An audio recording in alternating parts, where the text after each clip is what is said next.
அன்று காதல் பண்ணியது உந்தன் கண்ணம் கிள்ளியது அடி இப்போதும் நிறம் மாறாமல் என் நெஞ்சில் நிற்கிறது.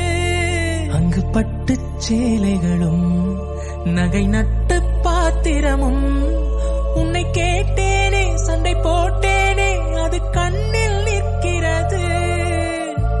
ஜாதி மல்லிப்பூவே தங்க வெண்ணிலாவே அம்மம்மா முதல் பார்வையிலே சொன்ன வார்த்தை எல்லாம் ஒரு காவியமே. பூத்திரியில் ஒளி சிந்தும் ராத்திரியில் இந்த மெத்தை மேல் இளம் தத்தை போல் புது வித்தை காட்டிடவா. ஒரு ஜன்னல் அங்கிருக்கு தென்றலிட்டி பார்ப்பதற்கு அதை மூடா